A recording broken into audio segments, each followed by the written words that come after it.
Hey guys, welcome to another episode of She Said What? The podcast where we are doing away with limiting beliefs one podcast at a time. And I'm going to teach you how to master life with confidence. And by doing that, we're going to give some tips, some tricks, and also we're going to talk to experts in different fields that kind of help us balance life. Today, I usually say I have a special guest, but today I have a fabulous guest, honey.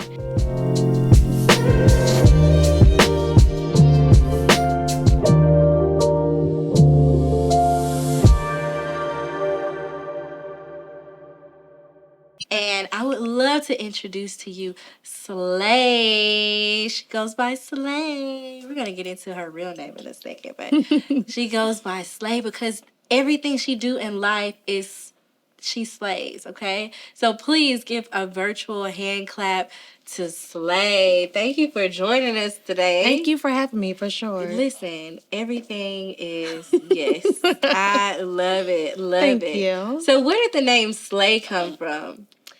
You know, that was a terminology that came up in, 2015, 16? Yeah, I feel like 12 to 15. Right. Not to show my age, but that was like the trending word. And I used to work as a makeup artist. Okay. You know, they used to say S.H.E. One of my older friends gave me that name. So cute. And I was S.H.E. for a decade now. And so we just shortened it up. Now we just slay. Slay, yeah. S.H.E. That's cute too. So what is your real name, if you don't mind? It's actually Alicia. Oh, it's Alicia. Oh, yes, I see. Yeah. I see that. Okay, it's not that far, but nobody ever guesses so that. Cute. Yeah, Slay is just so much like, oh, wow. Right. Yeah, so can you tell us a little bit about what you do? You are an entrepreneur, but how did you get into the field that you're in, and what field are you in?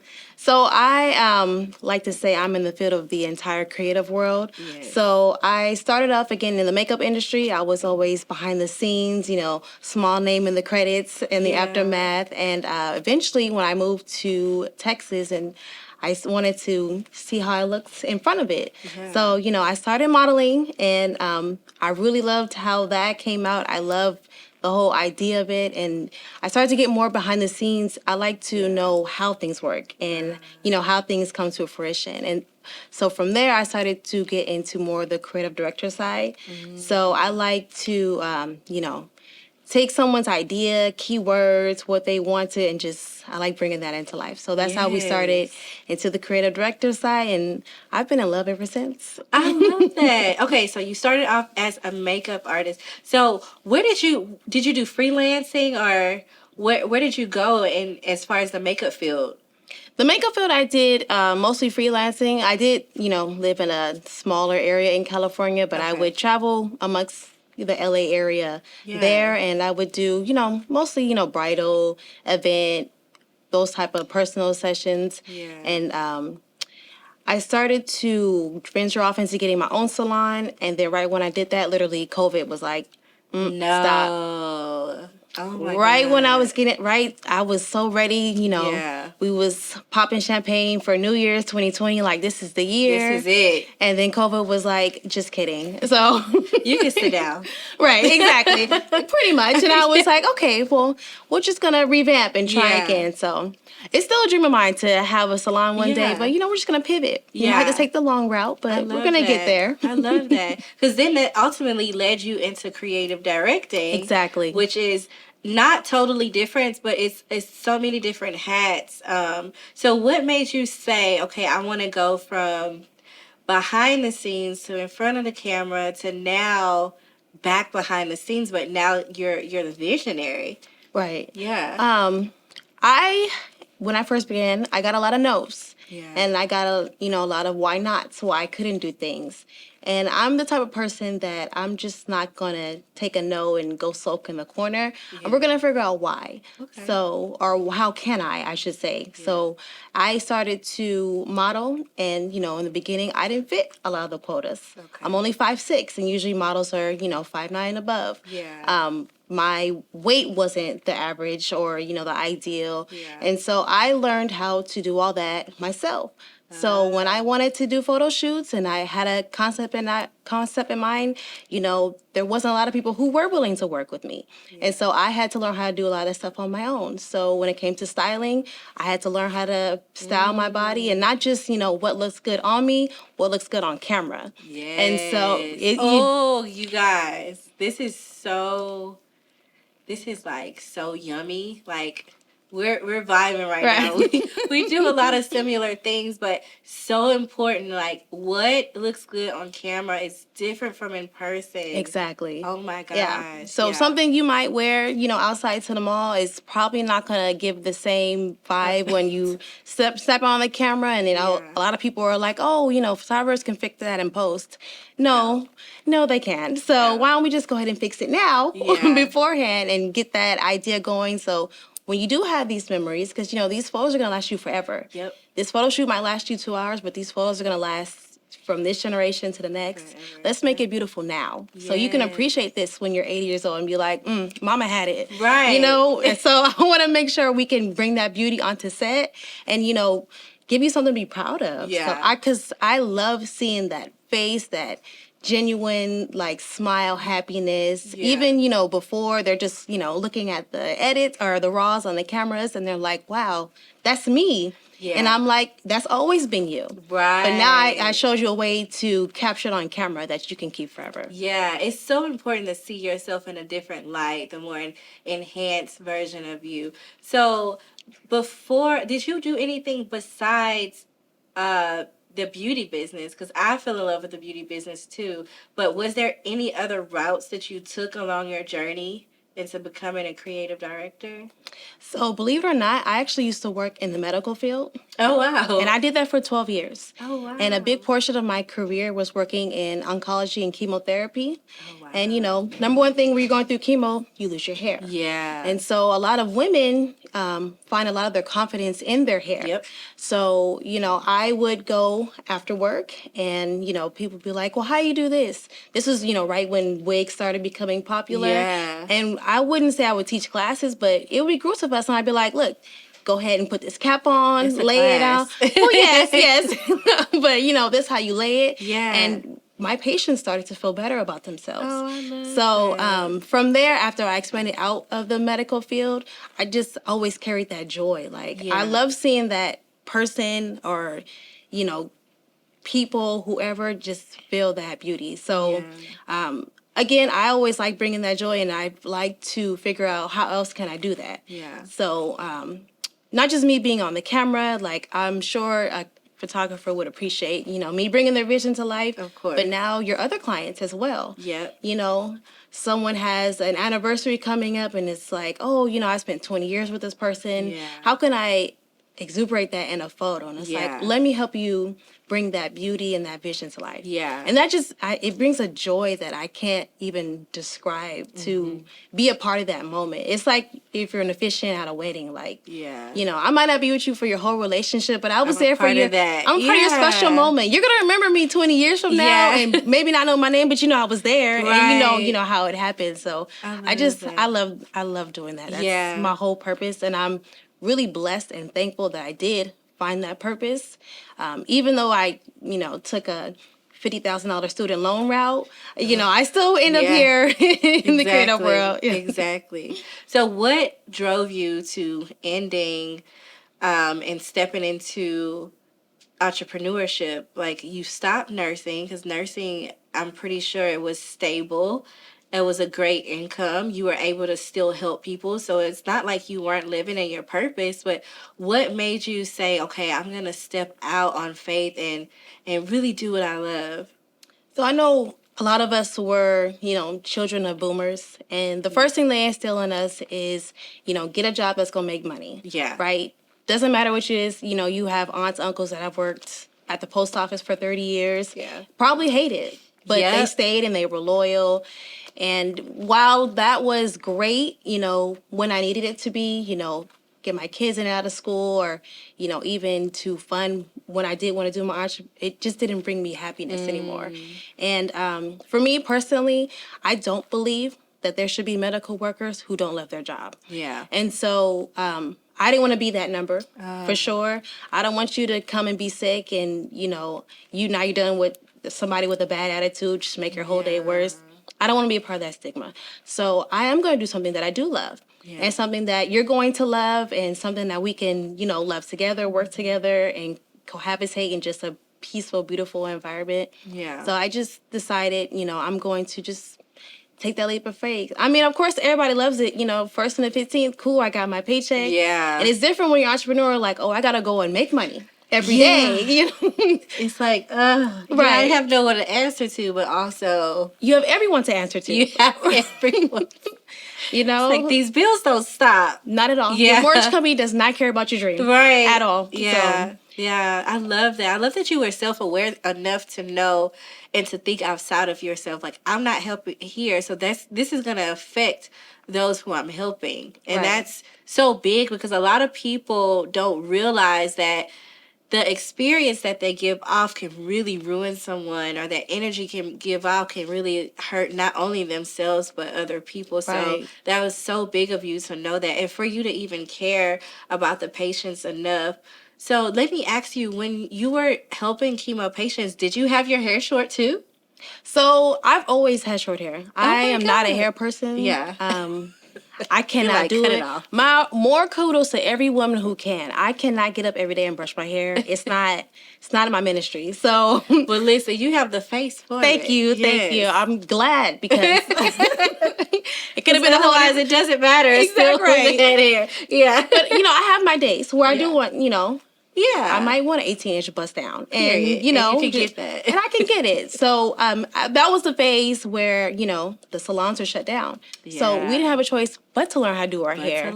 Right, and so there was no one cutting my hair. So at that point, my hair was growing, and it sounds like a selfish problem, but that like panics me. Like my hair was like down to here, and I was like, what am I doing with this every day? So I did have to learn how to throw a wig on, and I happen to be able to learn from YouTube University how to at least do it decent enough that somebody else wants to learn how to do it. So I was like, okay, cool. We can just keep going. Yeah. But as soon as the salon's open, please cut this off. Please take this off my head. I cannot. That is so funny. Okay, I love that. So what made you move to Houston?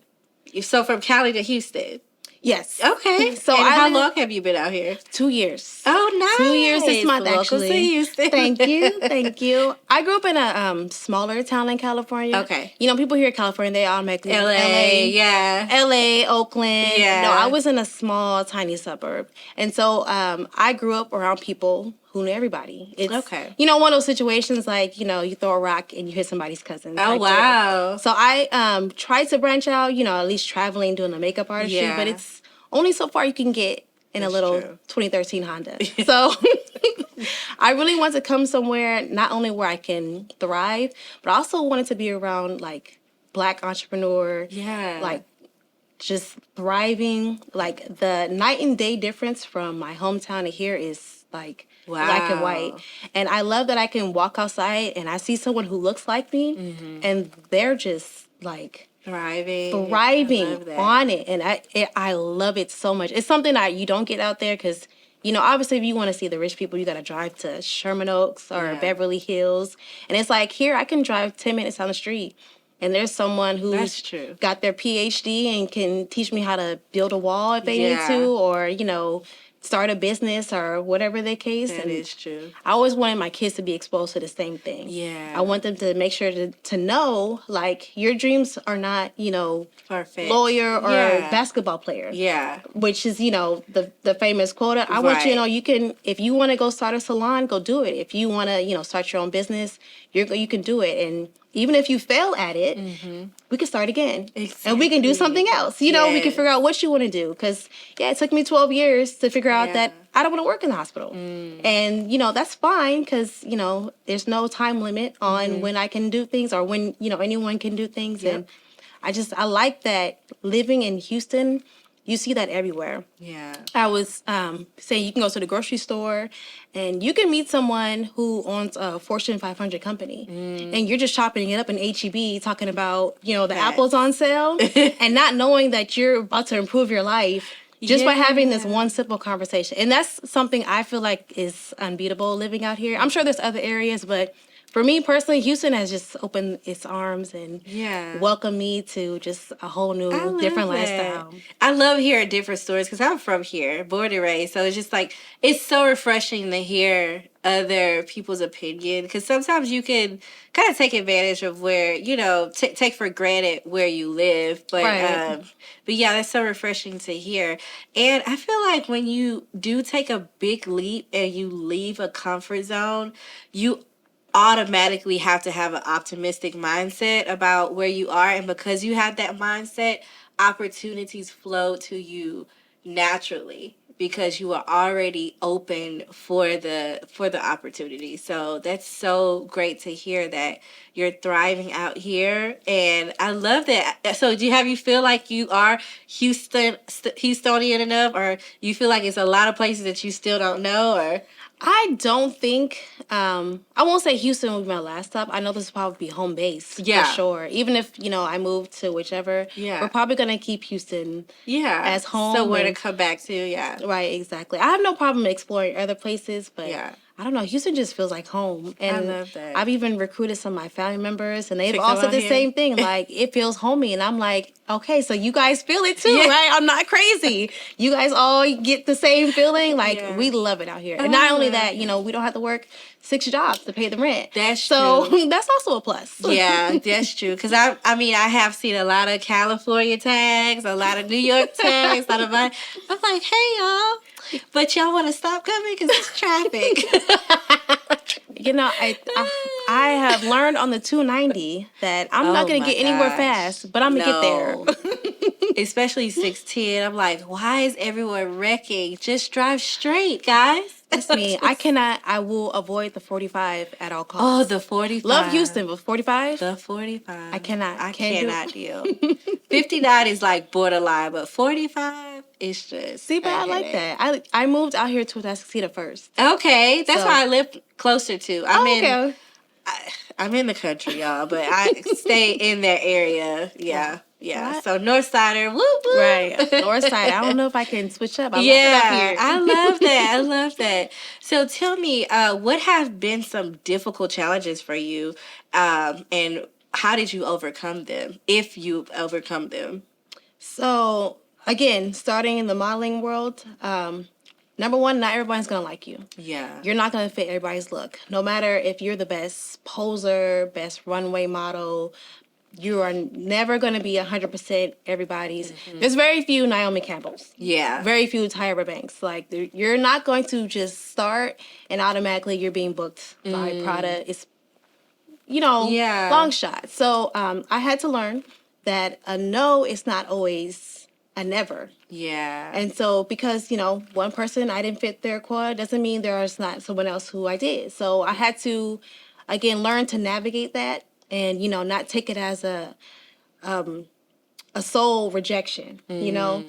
Maybe someone did like me, someone like talking with me, someone like doing something else. And, you know, maybe I don't fit in the model, but they need somebody who has an idea or who knows how to bring an idea to life. So maybe you didn't want me as a model, but I'm a great director for you. Yeah. Or maybe, you know, I'm not your model, but I do know 5 other models who probably could, you know, work with you. So that was a big thing, especially when you're first starting out. You think, you know, oh, this is going to be so easy.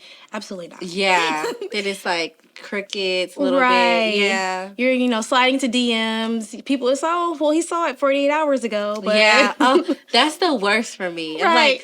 Like, you have the audacity to even open it. To look at it. You didn't reply. You could have liked it, heart, something. Just give me a no. I mean, something. But just that scene is like triggering. Right. And you have to get used to that over and over and over and over. No matter brands, photographers, everybody. You're going to get 100 no's. But that one yes could change everything. And that's actually what happened to me. I've got 100 no's, and one photographer was like, you know what? Can you do this? And I was like, I can't, but I can learn.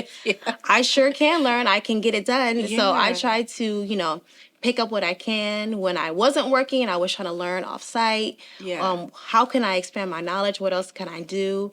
And so you just have to learn to make those negatives into a positive. I love that. Yeah, rejection is like the hardest thing for me, but Right. it's so refreshing to hear like everybody goes through it. It doesn't matter who you are. Someone you're gonna get rejected in this life, but if you want it bad enough, you just gotta keep going for it. Right. I love that. So tell me, what is your relationship with beauty? I know that like was your first love and makeup, some modeling, and now creative directing. But what is your exact relationship to beauty? Have you always loved this like as a child or? So my parents had this picture, and I must be no more than 4 or 5. Yeah. And I bought, I saved up like $2, went to the dollar store, and bought this bright red lipstick. Yeah. And when I say I wore that lipstick, no lip liner tutorial, Just no nothing. red. Just red on my lips. Well, when I say I was proud, Right. proud to have this red lipstick on, like I cannot make this up. Like I'll have to send it to you. Yes. This was like, and I feel like my parents should have known from then, like, okay, her makeup's gonna be a problem, but we'll get there. Yeah. But since from then, I've always, had it. And then I had the opportunity to have, the fabulous glam looking aunties who had the French roll and the blue. Remember the blue eyeshadow? That was like the biggest thing. The French roll was so neat. Like back then, the hairstyles were so beautiful, so neat. Let me tell you, I couldn't wait to go to the salon to get that the French smell roll. In the salon Of the burning hair. I don't know what it is, but it's so homey to me. Like it just can someone bottle it up? And like a car freshener, I would definitely have that all the time. It's like, oh, when I miss home, like let me just smell a Marcel iron. Right, please. Bring back the Marcels, the pump it up, the spritz. All of it. Oh, man. The pineapple top. It was just awesome. It was a great time. It was a great time to look back at. Exactly. I don't know if that would be for me. But to look you back see, now I complain about having hair, but I couldn't wait to have a French roll. It's so backwards, but... Exactly. So it started as a young age. So after that, it was just... So was makeup your first love or fashion, or kind of it all just was like all together? So makeup for sure. I grew up with a boatload of sisters. I have 7 of them. Oh, wow. So are you the oldest, youngest, middle? I'm smack in the middle there. I'm close to the older, but still in the middle. Yeah. But I have always had, I won't say test dummies, but test dolls. Yeah. Living test dolls to do hair. Guinea pig. To do makeup. And so from there, I always loved doing it. So eventually I got good enough that they said, okay, you can do it for real now. Right. Okay, that's good. Same with me. Like my sisters, my mom, my grandmother, they were all like, okay, do it. And then when I really did it, then I was just like, okay, y'all call it a lot. Right. I didn't say I was free every weekend. Yeah. I love that. I love that. So the journey into becoming now a creative director, and a little bit of backstory about S.H.E. I first worked with S.H.E on set of our brand campaign for She Beauty Defined. And it's crazy because my photographer friend, shout out to 126, referred me to S.H.E. And so professional. I literally call her. Everything I do is last minute, y'all. The reason why this whole thing exists is because of my team. Shout out to Olu. I'm always calling everybody last minute. Is insane. I'm going to get better about that. But called her maybe a day or two before. She came ready, dressed to the 9, makeup amazing, and ready to work. And the thing about S.H.E that I loved was on set, she was always ready to help. And she knew her way around the set. So I was like, I didn't know exactly if you were a creative director, but the way she moved and paid attention to detail, and she reviewed our mood board, and I'm huge on that. Like I'm huge on the brand and the vision as well. But she has an aspect that I lack, which is just organization and paying attention to that fine detail. But servitude, I feel like, is so important in anything you do, but especially as an entrepreneur, because that's what's going to get you far. When you can serve, that's what's going to make people want to have you around, want to keep you paid, and want to keep hiring you. And I didn't even have to ask. She was my model, and she was doing stuff that's modeling things. Like, what are you doing, man? Why are you picking up the lipstick for me? And didn't have to ask. So I appreciate that. I didn't Thank get a chance you. to tell you that, but you really helped me that day. That day was very stressful. And photo shoot days, I don't care how much you plan to the T, something most It's gonna go likely out of whack. will happen. And that's exactly what happened. And I still had to keep my composure, but just having Slay there was just amazing. She killed it. I gave her direction. She knew exactly what to do. So creative, like having a creative director is just the icing on the cake, if not the ingredients, because I feel like a lot of people rely on the photographer or the videographer to do everything. Right. And their main goal is to get the shot. They have to worry about lighting, audio, location, getting the lines, and making sure the background is right. They can't worry about fine detail like if it's a lash in your face or Right. you If you know didn't lay just your lace all the way, right? Cannot fix that. you Right. cannot even in post. And for anyone that doesn't know, post is like after once you take the shot, you can do in Photoshop and all of that, but sometimes it's not photoshoppable, okay? Please iron your clothes beforehand. You have to. Just like, so it's so important to have someone like Slay on set that can steam, that can prepare and get your mood board together before, that can, if you need a stylist, she styles, like, look at her. She's amazing. And just as a business owner for you, even for me, not to have to worry about clothes and you just show up and you can just concentrate, you're going to be more confident. Your pictures are going to turn out 1,000 times better because you can tell, like, even though the picture looks great, you could tell if someone is stressed in their picture Right. opposed to if they are confident, Having happy, a and great carefree. time. Yeah, you can really truly tell. And honestly, with brands and with your business, that's what sells. You Right. know, your photos is what markets you. It tells literally your it's a visual story of what you do, what you offer, what you can do, what you're about, your mission, everything. And so it's Right. so important to make sure those details are fine line. And you cannot do everything yourself.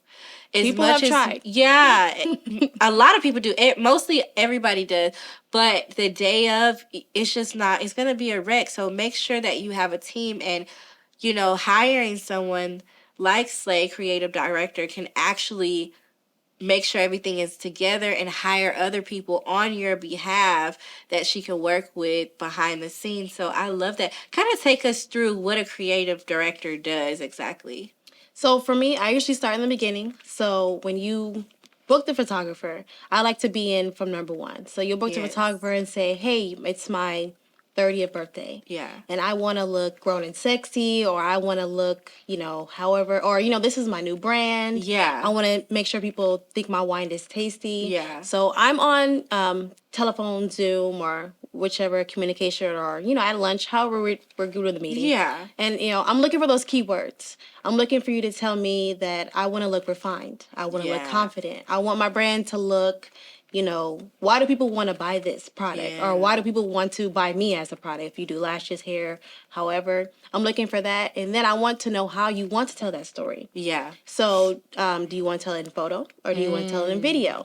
From there, if you're, want to do it in photo, okay, so what type of vision do you have? Are you sitting outside in Cancun with your wine, or are you sitting, in a hair salon, like old school? I want to Yeah. know what you're thinking.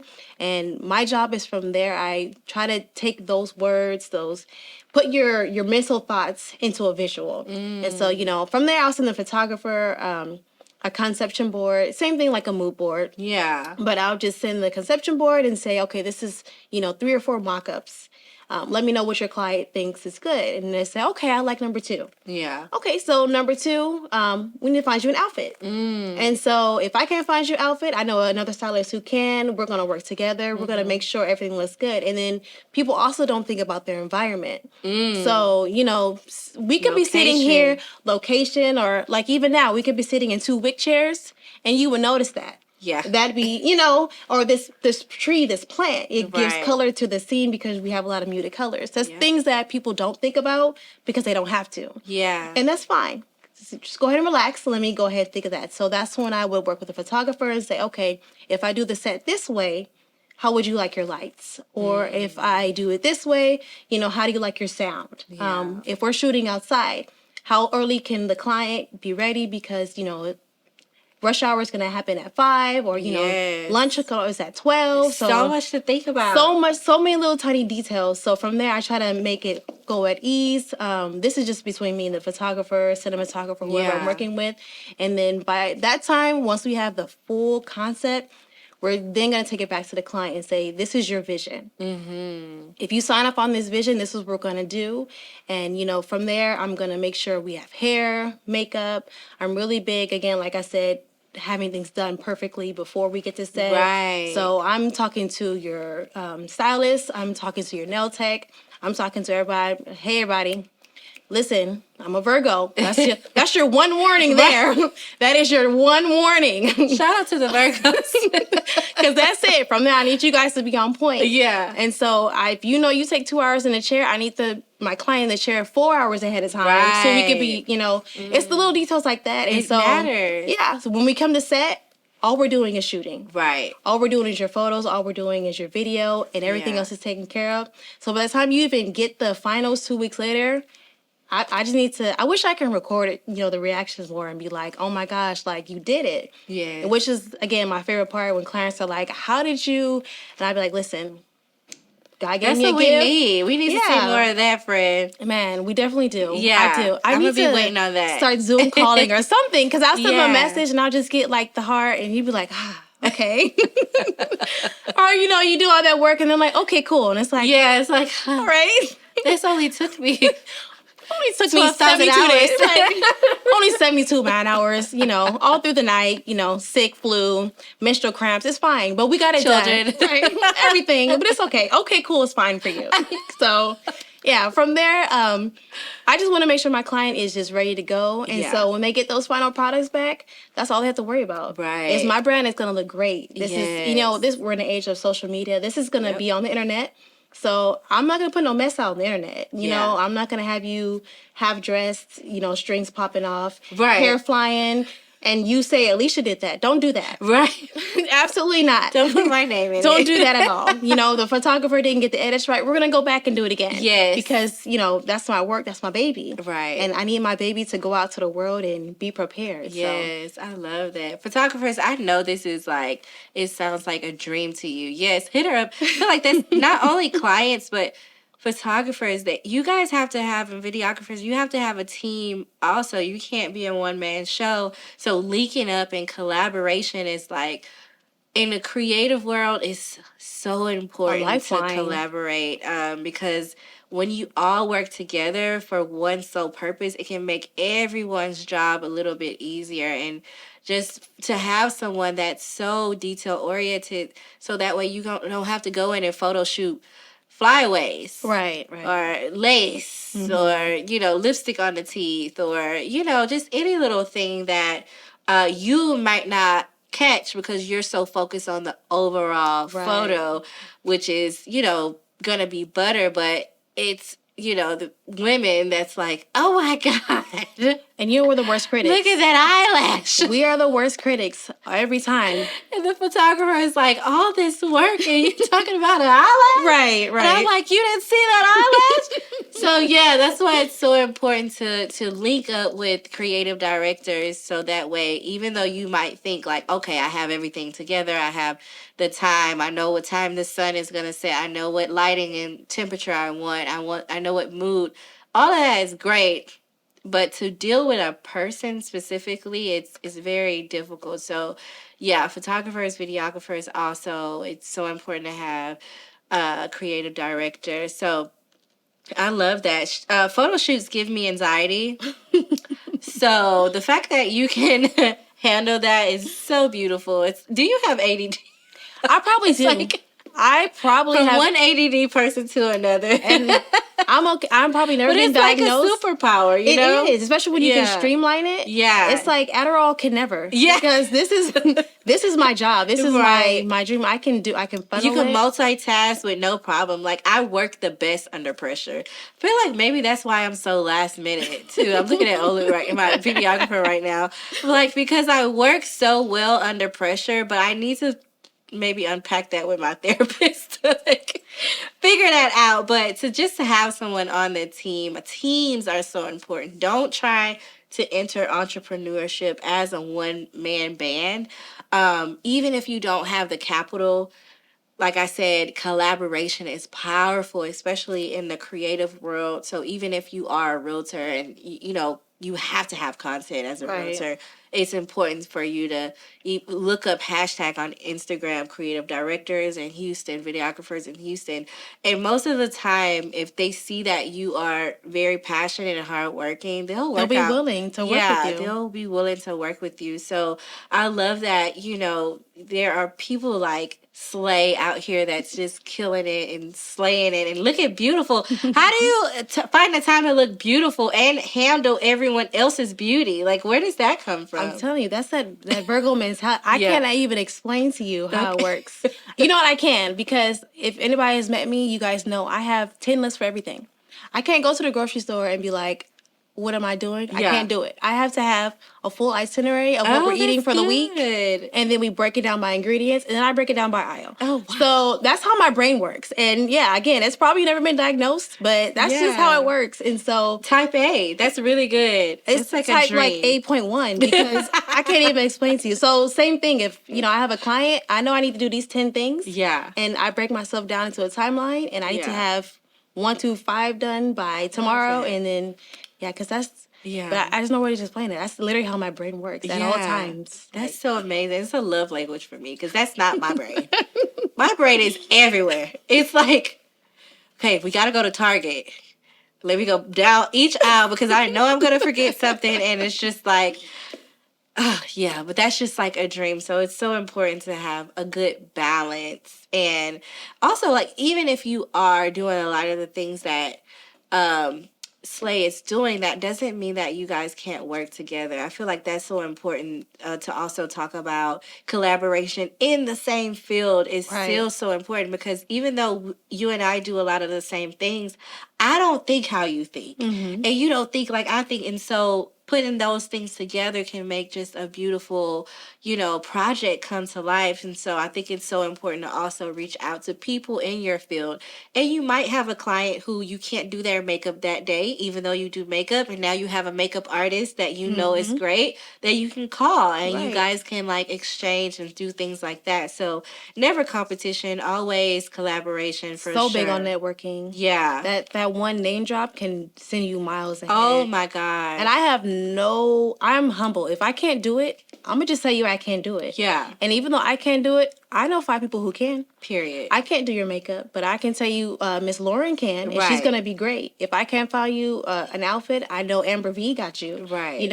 I have no problem saying that, and also learning to be humble. Yeah. Even though I can't, be your model director, I have no problem holding your light. Yeah. If you need me to hold a reflector behind set, for 10 minutes, I have no problem doing that. Or if you, need somebody literally to take a brush and brush your hair down, like being humble enough to do that. You have to be well-rounded to do everything. I can't just always be in the spotlight and be the model. Yeah. Because again, that's just not going to happen. Yeah. But I can for sure tell you that I know how to put some lip liner on. Yes. It's all about servitude. Right. And I love that your definition of being humble, because I've been seeing a lot of different like podcasts or speakers that say, oh, I can't be humble. And I'm just like, yeah, I agree. But it's also about perception. It's about perception. It's like, what is your definition of being humble? That doesn't mean necessary Webster definition. You have to kind of take it and tweak it and make it your own. And being of servitude, not to feel like you're so higher than than those that you can't take off your heels and get to work. Right. And, get dirty and really, just because you put in that time, and don't get me wrong, it's some stuff that I'm just not doing.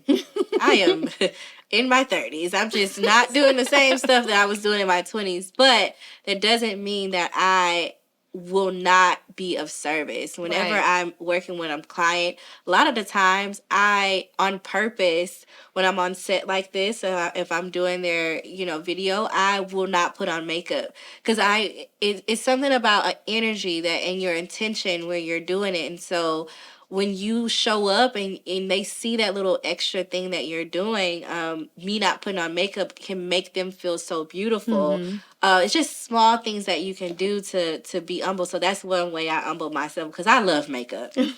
I love makeup. It's therapy to me, and I can do it. I've learned how to do it so quick, so it's nothing to me. But I purposely will take myself out of the equation so I can make sure the focus is on you. But that's just my little way of showing me being humble. That's great. not to say like I know I'm not the shit. I know I'm the shit.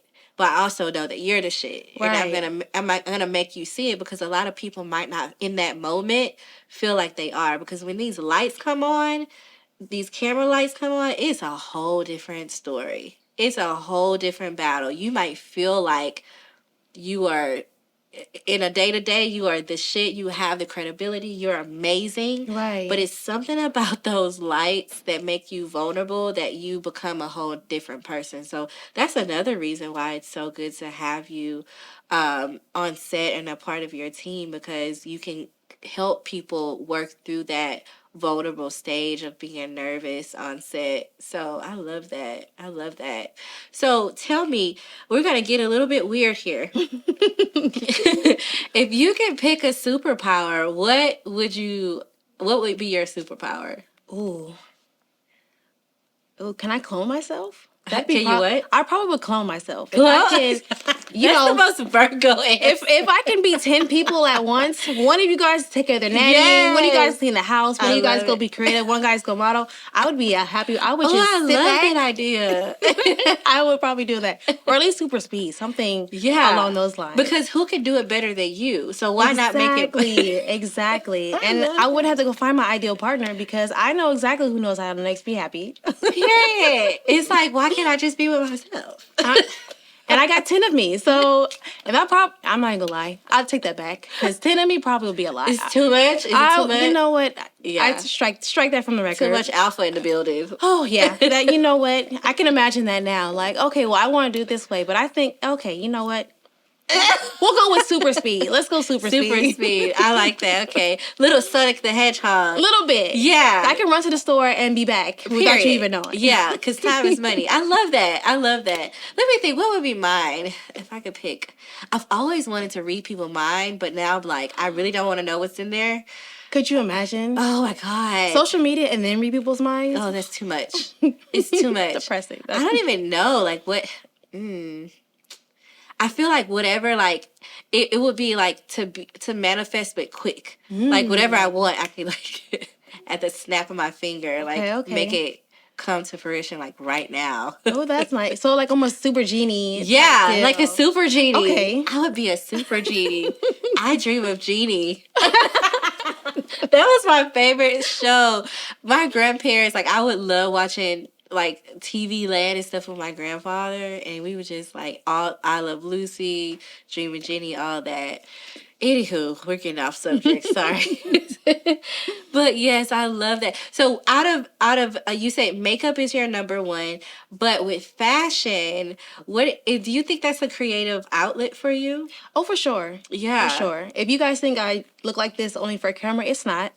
This is how I pick up the kids. This is how I go buy milk. Like this is how I look on my day to day. That's how you answer the door. This is exactly how I answer the door. So if you see me in sweats, just know it's probably on purpose. But yeah, every day I feel like it's an occasion to get dressed up. I'm alive. I am breathing, roof over my head. Right. And I don't feel like now that I should buy clothes to keep them in for a special occasion. Because why? Because why? Yeah. Because why couldn't I wear this jacket today? Because why? Because it's Thursday? Like, hello. Right. I'm going to my mailbox. And you need to see that I spent money on these shoes. So at this point, you guys are my audience and you're welcome. So... I love Virgo so much. It's so funny. Yes to it all. But yeah, I agree. It's like, why are you holding on to that birthday outfit? And why are you holding on to this outfit because you feel like you need to lose weight? Wear the outfit now. If you can't fit it, you got to find something else. That's what I tell people. We're going to make it fit. We're going to make it work. Listen, we got to cut it up. We got to do what we have to do to make it work. Yes. I love that. I love that. So how can people find you? So I am on Instagram at Slay the Model, SLAY the Model, and you can DM me there. I have a YouTube channel the same, Slay the Model, where I'm starting to get back into my content creation and seeing how I work on set. So, if you're an upcoming model or entrepreneur, you can see how I do this. And, I try to make sure to be as real as possible. Where you might see a professional photo on my page, check my stories, check my YouTube, and that's where I am spilling the real. Like, I'm probably gonna cry in the morning, but by 12 o'clock, we're gonna put our makeup on and we're gonna be ready to go. So that's usually how you can, the best way. Yeah, so hit her up, guys. Hit her up. If you can leave something with anyone that's looking at you that might be inspired by you or just maybe need to hear some words of encouragement, what would you tell them? Literally just do it. Yeah. I know Nike has sloganed it, but just do it. You might feel like, again, I'm not the prettiest, I'm not the tallest, I'm not the slimmest. You could probably come up with 100 reasons why you cannot do something. Yeah. But just do it. Yes. Literally just put all that to the side. You'll never know what you don't try to find out. True. So just do it. I agree. Just get out there. You heard it first. Just do it. Slay Leisha said, just do it. And make sure you're doing it with beauty, okay? With always beauty. Include that because when you look good, you feel good, and you produce even better. Yes, thank you so much for watching. And why am I talking? Like, I'm getting to the last part. Goodness gracious. Okay. Thank you guys so much for tuning in to today's episode. Please catch us next time on She Said What? Peace out. Woo! That's a wrap, honey. Yeah, 2 is the most I can do a day. But this is so fun. Thanks for coming. Probably space them out.